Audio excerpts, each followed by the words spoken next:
اعوذ باللہ من الشیطان الرجیم بسم اللہ الرحمن الرحیم الحمد للہ رب العالمین والصلاة والسلام علی رسولہ الکریم صلی اللہ علیہ وآلہ وسلم۔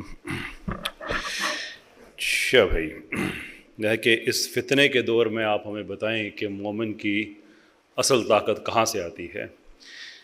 میں تو یہ آپ سے سیکھنا چاہتا ہوں کہ صبح سے آپ بیٹھے ہوئے ہیں، یہ آپ میں طاقت کہاں سے آئی ہے، یہ آپ بتائیے کہ پھر ہم دنیا کو بتا سکے کہ مومنین کی مومنات کی طاقت کیا ہوتی ہے۔ کہ پورا دن یو بلیو دیٹ سینما میں لوگ اتنی دیر اتنی لمبی فلم نہیں دیکھ سکتے۔ اللہ تعالیٰ آپ کو جزائے خیر دے کہ واقعی اس فتنے کے دور میں آپ لوگوں نے یہ وقت دیا۔ اللہ تعالیٰ اس کا لمحہ لمحہ اپنے حضور قبول کرے، اور جو کچھ بھی خیر آپ یہاں سے لے کے جائیں اس کا کچھ نہ کچھ حصہ آپ کو آگے بانٹنے کی توفیق دے، اور اسی کو آپ کے لیے آخرت میں بخشش کا سامان بنا دے۔ بھائی یہ دقت آپ کو بار بار ہوتی رہے گی۔ میں نے اب یہ بات کہنا چھوڑ دی ہے۔ پہلے میری تقریباً ہر لیکچر، ہر عرض داشت کا آغاز یہاں سے ہوا کرتا تھا کہ میں مرد ہوں اور میں شادی شدہ ہوں، اور شادی کے بعد ہم مردوں کی آواز کا پست ہو جانا ایک فطری امر ہوتا ہے۔ اس لیے اگر آپ کو یہ دقت ہوئی تو مجھے بتائیے گا، میں اپنی آواز کو اور بلند کر لوں گا، کیونکہ یہاں میں کر سکتا ہوں ایکچولی۔ اگلا قدم اور مومن کا کانفیڈنس یہ کہاں سے آتا ہے، اور اگلا قدم کیوں؟ It's a very inspiring thing جو لکھی ہے پیچھے آپ کے جو مجموعی طور پہ جو موٹو پروگرام کا، کہ کامیابی کی طرف اگلا قدم۔ تو سب سے پہلے جو فلسفی آف سکسیس ہے اس کا اگلے قدم کے ساتھ کیا تعلق ہے، سب سے پہلے ہمیں یہ سمجھنا ہوگا۔ اللہ تعالیٰ نے قرآن میں جناب رسالت مآب صلی اللہ علیہ وسلم نے عمر بھر اپنی سیرت میں ہمیں ایک چیز بتائی ہے، اور وہ یہ کہ تم پر اللہ کا یہ کرم ہے کہ نتیجوں کی ذمہ داری کو تم سے ریموو کر دیا گیا ہے۔ تم سے اللہ تعالیٰ نے نہیں پوچھنا کہ تمہاری کوشش کا کیا نتیجہ ہوگا۔ سو اللہ کہتے ہیں کہ لوگوں کو رستے کی طرف بلاؤ، نہ کہ لوگوں کو منزل پہ لے کے جاؤ یا منزل کی طرف بلاؤ۔ What is the difference؟ Philosophically psychologically فرق کیا ہے رستے میں اور منزل میں؟ یہ بڑا باریک نقطہ ہے کہ دیکھیے، اگر تو کرائیٹیرین یہ ہو کہ آپ نے منزل پہ پہنچنا ہے اور آپ کی کامیابی اور ناکامی کی ڈٹرمنیشن اس پوائنٹ پہ ہوتی ہو کہ آپ منزل پہ پہنچے ہیں یا نہیں پہنچے، تو پھر بھلے آپ ہزاروں میل سے کیوں نہ چلتے ہوئے آئیں، اگر آپ منزل سے 2 قدم پہلے بھی تھک جاتے ہیں، گر جاتے ہیں، ہار جاتے ہیں، تو آپ کے 10,000 میل، ہزاروں میل جتنا بھی آپ نے سفر کیا وہ سارے کا سارا رائے گاں جائے گا، اس لیے کہ کرائیٹیرین کیا تھا؟ منزل پہ پہنچنا۔ اگر آپ منزل پہ نہیں پہنچے تو جتنا مرضی سفر آپ نے کیا اس کی کوئی اہمیت نہیں۔ اللہ کیا کہتے ہیں؟ رستے کی طرف۔ تو رستے کی طرف میننگ کہ رستے میں جوں ہی آپ کا پہلا قدم پڑا آپ کامیاب ہو گئے۔ That is the philosophy of success۔ اور یہ انسان کو بات نہ ڈر کر دیتی ہے۔ میں پاکستان بھر میں جہاں جہاں جا رہا ہوں، ایک بات ہے، شیخ منجب ابو بکر ابھی جورڈینین فلسطینی شیخ پاکستان آئے تھے، سفیر اقصیٰ کا ایک ان کا ٹور تھا اس نام سے، پاکستان بھر میں انہوں نے پروگرام کیے غزہ کے حوالے سے، اقصیٰ کے حوالے۔ جب وہ واپس جا رہے تھے ایئرپورٹ کے لیے نکلنے کے لیے، کچھ دیر ابھی باقی تھی، تو ان سے کچھ گپ شپ چل رہی تھی، تو مجھے کہتے ہیں کہ اخی قیصر، میں نے کہا جی شیخ، کہتے ہیں آپ نے ایک بات نوٹ کی ہے کہ اگرچہ انبیاء کے لیے یہ الفاظ کہنے مناسب نہیں ہے، لیکن صرف سمجھانے کے لیے ایک لفظ استعمال کرنا چاہتا ہوں۔ میں نے کہا جی فرمائیے۔ کہتے ہیں آپ نے یہ بات نوٹ کی ہے کہ طبقہ انبیاء میں جناب یونس علیہ السلام وہ واحد نبی ہیں جنہوں نے استعفیٰ دے دیا تھا، ریزائن کر دیا تھا۔ پھر انہوں نے دہرایا کہ اگرچہ انبیاء کے لیے یہ بات کہنا مناسب نہیں ہے، لیکن میں اس حوالے سے کہہ رہا ہوں کہ وہ اپنی قوم کو چھوڑ کے چلے گئے تھے۔ میں نے کہا جی ایسا ہی ہے۔ کہنے لگے یہ انٹرسٹنگ بات نہیں ہے، انٹرسٹنگ بات یہ ہے کہ سارے انبیاء کی قوموں میں سے جناب یونس علیہ السلام کی قوم وہ واحد قوم ہے جس کا ہر فرد مسلمان تھا۔ اللہ اکبر، ارے جسم کے رونگٹے کھڑے ہو گئے کہ یہ کیا کہہ رہے ہیں. پھر انہوں نے آگے وضاحت کی بات کی، کہنے لگے کہ اللہ اپنے نبی کے ذریعے یہ بتا رہا ہے کہ تم سمجھتے ہو کہ تم نے لوگوں کو مسلمان کرنا ہے، نہیں، جاؤ چھوڑ کے چلے جاؤ، میں کروں گا مسلمان سب کو. تم یہ سمجھتے ہو کہ تم نے نتیجے پروڈیوس کرنے ہیں، کب تم سے کہا گیا ہے؟ تمہیں تو اس چیز کا مکلف بنایا گیا ہے کہ motto of your life is وما علینا الا البلاغ، پہنچا دو، تمہارا یہ کام ہے. باقی یہ بارش کا نظام ہے. میں پنجاب سے آیا ہوں، ہمارے ہاں ایک ٹرم استعمال کی جاتی ہے بتر، کہ زمین تیار ہے. اللہ تعالیٰ یہ کہہ رہے ہیں کہ ایمان کا بتر میں نے ہر انسان کے اندر بنا کے اسے تیار کر کے بھیجا ہے. تمہارا یہ کام ہے کہ میرے پیغام کی بارش اس پہ برسا دو، یہ پھول پودے اس میں سے خود نکلیں گے. That is the only thing you have to do. میں یہ بات سن کے اس لیے نڈر ہو گیا کہ اللہ تعالیٰ نے تو ہم سے نتیجوں کا پوچھنا ہی نہیں ہو، تو اپنے نبی سے کہہ رہا ہے کہ نتیجہ تم نے سوچنا تھا، تم نے دینا ہے، میں سب کو مسلمان کر دیتا ہوں، جاؤ. اس کے مقابلے میں ایسے انبیاء ہیں کہ دہائیوں کی خدمت کے بعد گنے چنے امتی، اور اللہ کہہ رہے ہیں کہ یہ کامیاب ہیں، یہ کامیاب ہیں. کیوں؟ Your only job is to take the next step. صرف اگلا قدم، اس کے علاوہ تمہارا کوئی کام نہیں ہے. یہ بات میں آپ سے اس لیے شیئر کر رہا ہوں کہ آپ بھی نڈر ہو جائیں. نڈر ہو کہ جب اللہ نے نتیجے کا پوچھنے نہیں ہے آپ سے، تو مسئلہ کیا ہے پھر؟ تو آپ کا اگلا قدم ہی اصل میں وہ کامیابی ہے. لیکن اب اس چیز کو ذرا ہم بریک ڈاؤن کرتے ہیں، ذرا اس کی گہرائی میں جاتے ہیں. یہ قدم اٹھانا کیوں ضروری ہے؟ اسٹیٹک کیوں نہ ہو جائیں؟ تو اس کا جواب بھی اللہ تعالیٰ نے قرآن میں دیا ہے، ایک لفظ میں، والعصر. گزرتے ہوئے زمانے کی قسم ہے، گزرتے ہوئے وقت کی قسم ہے. which is to say کہ اگر آپ نے دنیا سے پیچھے رہنا ہے تو آپ کو یہ ضرورت نہیں ہے کہ آپ منہ دوسری طرف کر کے چلنا شروع کر دیں. نہیں، آپ صرف ٹھہر جائیں تو آپ دنیا سے پیچھے رہ جائیں گے، اس لیے کہ آپ کے آگے پیچھے سب کچھ آگے جا رہا ہے.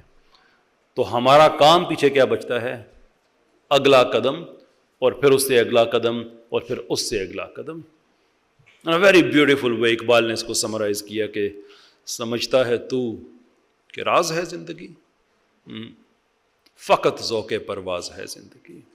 It's a continuous endeavor to flight from one strength to the next. That's what the life is all about. اس لیے اگلا قدم کہ ہم اگر رک جائیں گے تو ہم پیچھے رہ جائیں گے. For that reason we have to. لیکن وہ اگلا قدم اٹھائیں، کیسے اٹھائیں؟ اس کا ایک فلسفی کے بعد کوئی پریکٹیکل سٹیپ تو ہونا چاہیے. جزائے خیر دے اللہ تعالیٰ عبد الوارث صاحب کو.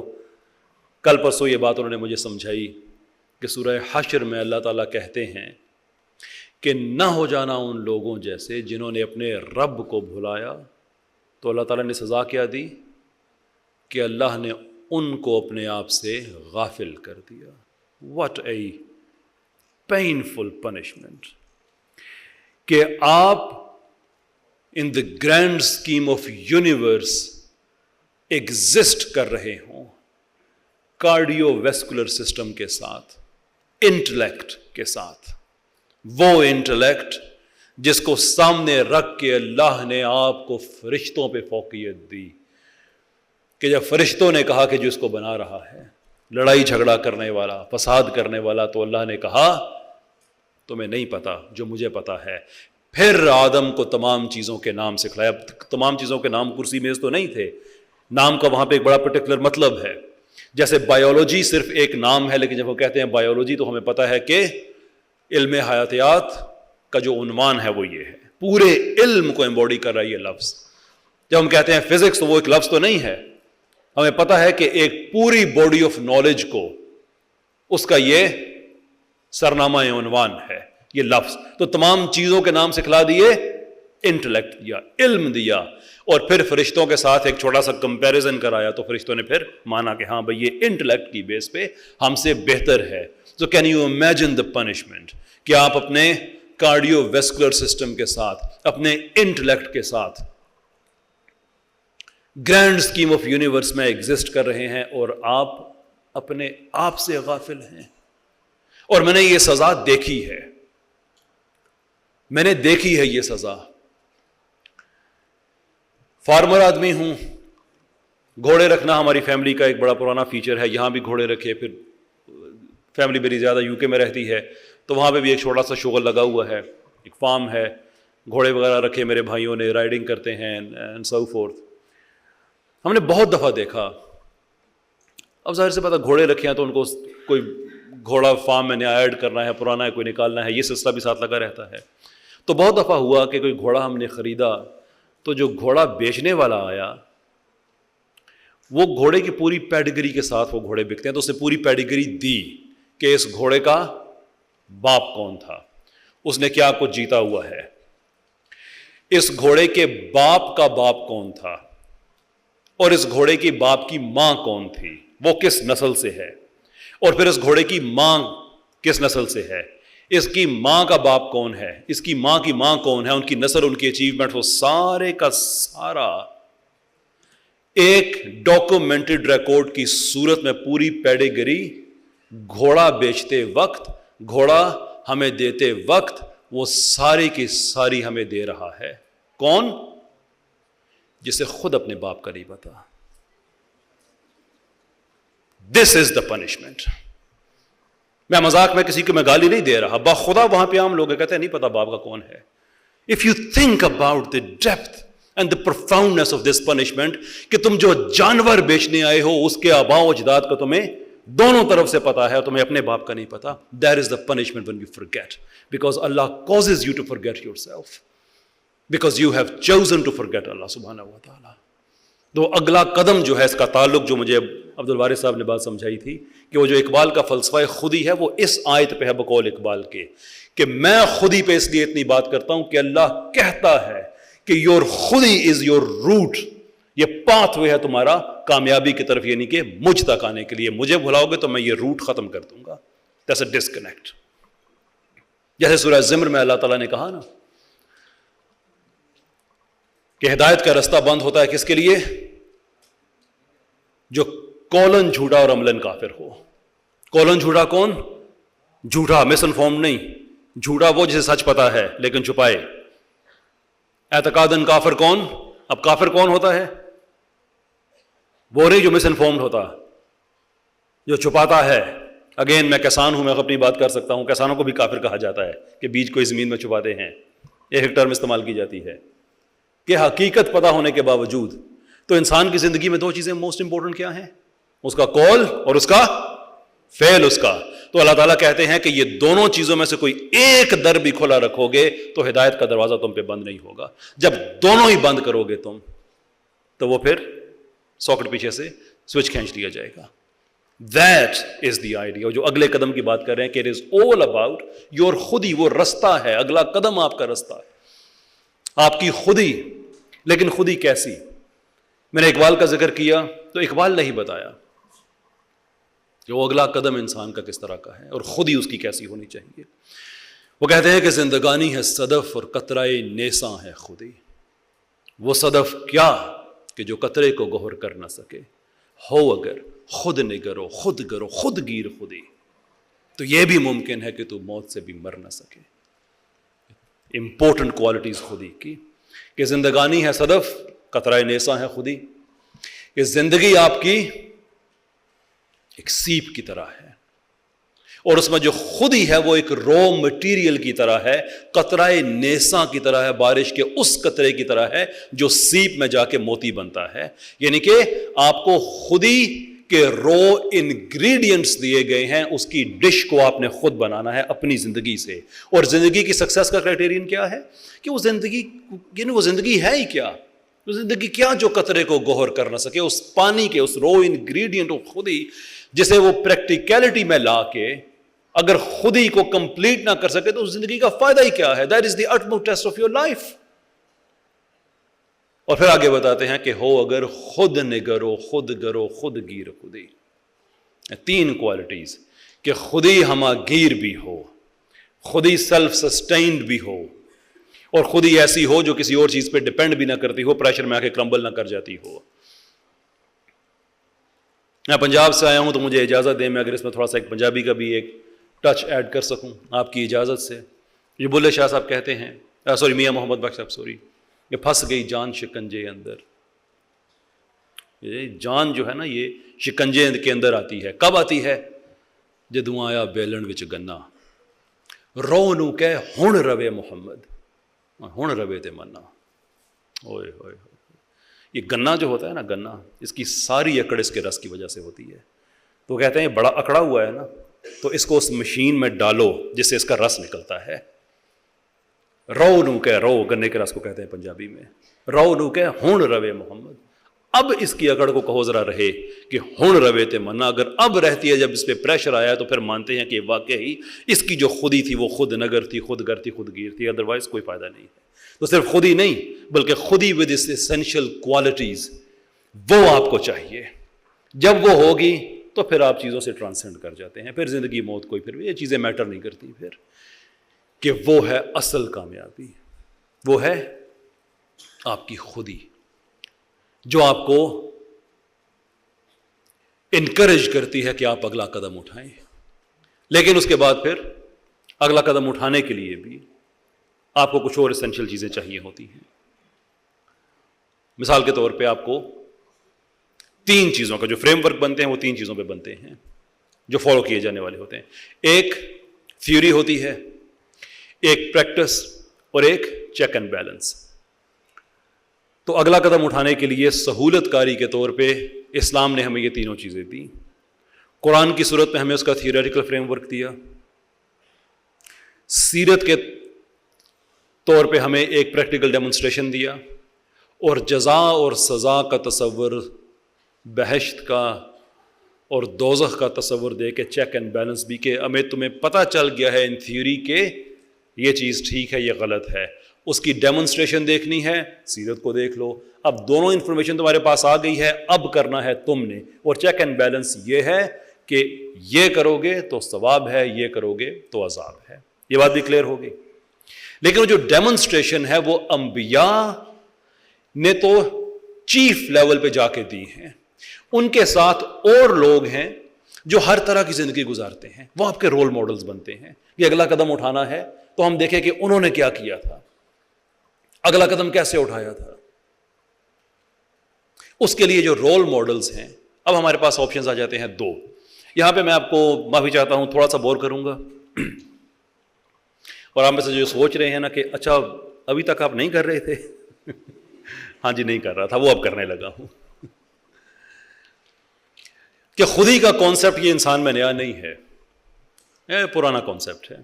ہاں اس پہ جو کمپیریٹیو انالیسز ہیں وہ اگر آپ دیکھنا چاہتے ہیں کہ اگر اس کو ہم سم اپ کریں تو وہ ہمیں اقبال ورسز نیٹشے ہمیں مل سکتے ہیں. اقبال کا تصور خودی اور نیٹشے کا تصور اوبرمنش. دونوں میں فرق کیا ہے؟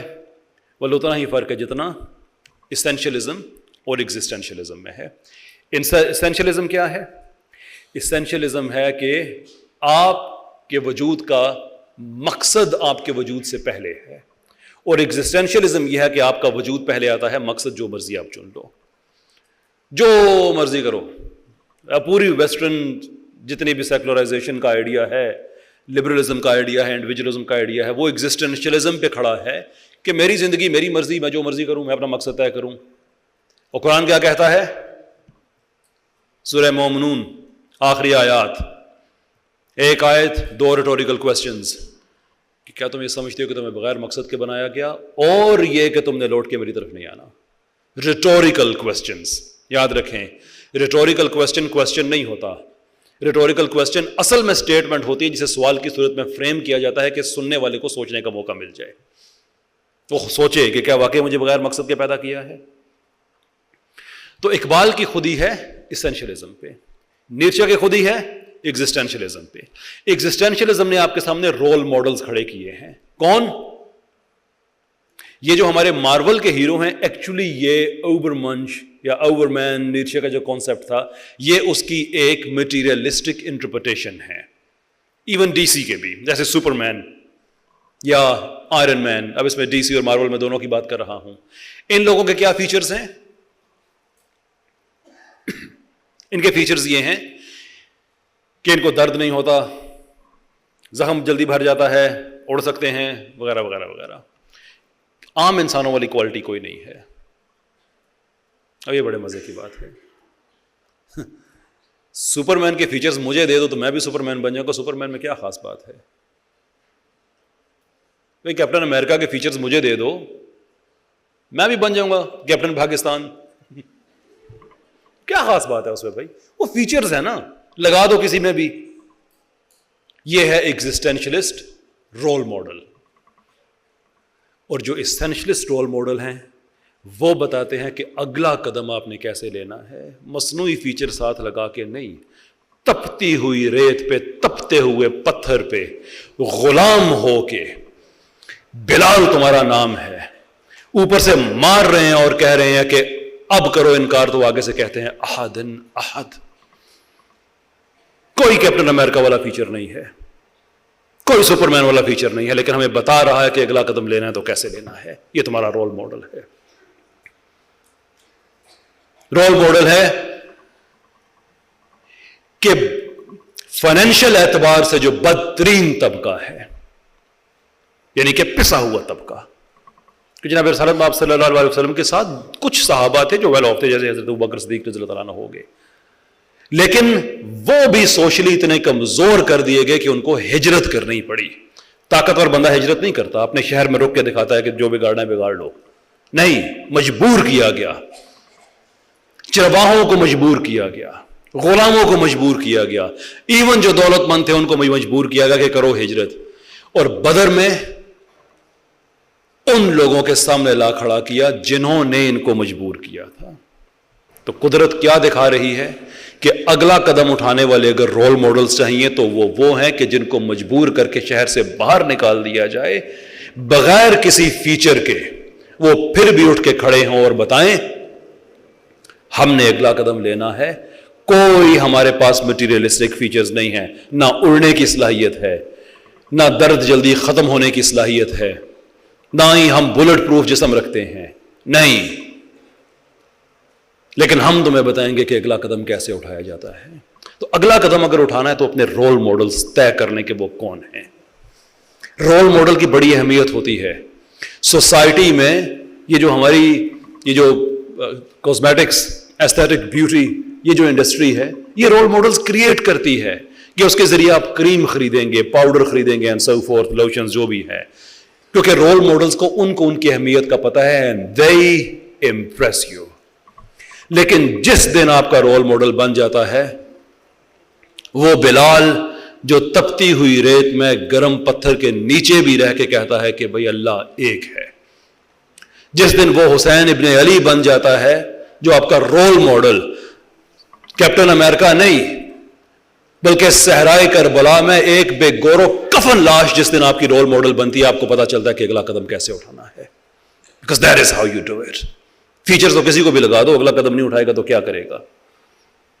فیچر اٹھانے کے لیے جو اللہ کے رسول صلی اللہ علیہ وسلم نے کہا, حدیث مفہوم اس کا, یار بڑی جلدی کر دیتے ہو تم لوگ, تم سے پہلے والے لوگوں کے سروں پہ آرے چلے تھے, لوہے کی کنگیاں چلی تھیں ان کے جسموں پہ, but they knew کہ ہم نے اگلا قدم اٹھانا ہے تو کیسے اٹھانا ہے. سو آخری بات کہہ کے میں آپ سے اجازت چاہوں گا کہ پریکٹیکلی جو ہمارا اگلا قدم ہے, یہ اذان انسٹیٹیوٹ, اللہ تعالیٰ ان کو جزائے خیر دے, میں باہر بھی بات کر رہا تھا کہ جو مین چیز ہے کہ اب تھیوری نہیں, اب اٹھنا ہے, اگلا قدم اٹھانا ہے. کیوں اٹھانا ہے؟ مجھے جتنا دین سمجھ آیا ہے, میں اس کی روشنی میں غلط ہو سکتا ہوں, لیکن مجھے جتنا دین سمجھ آیا ہے میں اس کی روشنی میں اللہ کی قسم اٹھا کے کہتا ہوں کہ اگلا قدم نہ اٹھانے کا حساب لیا جائے گا. کہ اللہ نے اپنی محبوب ترین چیز اپنا رسول صلی اللہ علیہ وسلم ہم جیسوں کے حوالے کر کے ان سے کہا کہ یا ایھا المدثر قم, کھڑے ہو جائیے, کھڑے ہو جائیے. اور نبی کھڑے ہوئے کب؟ جب ان کو اس زمانے کی ساری سہولتیں اویلیبل تھیں جو کہ آفر کی گئیں, عورتیں, حکومت میں حصہ, پیسہ. انہوں نے کس کے لیے وہ اٹھے؟ ہمارے لیے اٹھے یا نہیں؟ یہ تو میری ذات تک چیزیں ہیں. مجھے قیامت تک ایک دین دے کے جانا ہے, ایک نظام دے کے جانا ہے, and I am going to stand up. یہ تبادلہ ہے کہ رسول اگر تمہارے لیے اٹھ کے کھڑے ہوئے ہیں تو امتیوں کو رسول کے دین کے لیے کھڑا ہونا پڑے گا, پھر کھڑا ہونا پڑے گا. میری دعا میں جہاں جہاں جاتا ہوں, لوگ مجھ سے, آج سیلفی کا زمانہ ہے لیکن لوگ پھر بھی آٹوگراف لیتے ہیں کہ ساتھ کوئی جملہ لکھتے, تو میں ہمیشہ ایک ہی جملہ لکھتا ہوں کہ میرے بیٹے میری بیٹی, اللہ تم پہ راز قم کو کھول دے کہ یہ کتنی بڑی چیز ہے. خدا نہیں پتا لوگوں کو یہ کتنی بڑی چیز ہے. تو اگلا قدم آپ کا کیا ہے؟ Work on your micro civilisation. Micro civilisation آپ کی فیملی. آج جس دور میں ہم رہ رہے ہیں, ٹرانسجینڈرز, لبرل, سیکولرز, وہ اوپنلی کہہ رہے ہیں کہ we are coming for your children. اور ہمارا جواب کیا ہونا چاہیے؟ Try that. کوشش کر کے دیکھو. اگر میری فیملی کا ایک ڈیفینسو میکنزم اگر تم پینیٹریٹ کر کے میرے بچوں تک آ سکتے ہو تو تمہیں شرم نہیں آنی چاہیے, مجھے شرم آنی چاہیے. مجھ پہ راز قم کیوں نہیں کھلا بھائی؟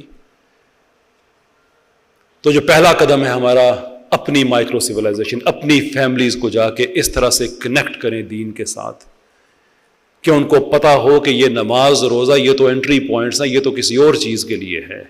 ہم جب لا الہ الا اللہ کہتے ہیں تو ہم صرف یہ نہیں کہہ رہے کہ صرف اللہ کے سوا کوئی عبادت کا لائق نہیں, بلکہ ہم یہ کہہ رہے ہیں کہ اللہ کے احکام کے علاوہ کسی کا حکم ماننے کے لائق نہیں.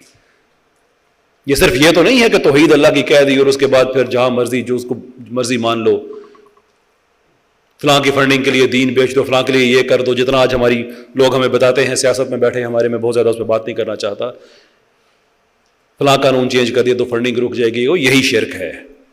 اپنی فیملیز کو اس طرح سے تیار کرو کہ حشر کے دن جب اللہ کے رسول صلی اللہ علیہ وسلم پوچھیں کوئی تحفہ میرے لیے لائے ہو تو اپنی اولادوں کو آگے کرو, یا رسول اللہ راز قم ہم پہ کھلا تھا صلی اللہ علیہ وسلم. میرا توبہ ہے کہ میں نے یہ وہ امتی تیار کیا ہے جس کے لیے آپ نے رو کے دعائیں مانگی ہیں. شیخ ارسلان کو اللہ سانس سانس ان کو اجر دے, ان کا یہ جملہ. میں آخری بات کہہ کے اپنی بات ختم کر رہا ہوں. یونیورسٹی آف لاہور میں ان سے بات ہو رہی تھی, ایسا ہی سیشن تھا, تو کسی نے کہا آخری پیغام, تو انہوں نے اپنی گفتگو ختم کی ان الفاظ پہ, اور میں بھی انہی الفاظ پہ ختم کر رہا ہوں. ہمت نہیں ہارنی کہ تم عام لوگ نہیں ہو, پتہ ہے کتنے تم خاص لوگ ہو. تم وہ لوگ ہو جن کے لیے اللہ کے آخری رسول نے رو کے دعائیں کی ہیں. That is your next step. اپنی مائکرو سیولائزیشن, اپنے بچوں کے ساتھ جا کے ان کے پاس جا کے وہ پروڈکٹ تیار کرو جس کے لیے اس رسول نے دعائیں مانگی تھی جو آپ کے لیے کھڑے ہوئے تھے. بہت بہت شکریہ آپ کا. السلام علیکم.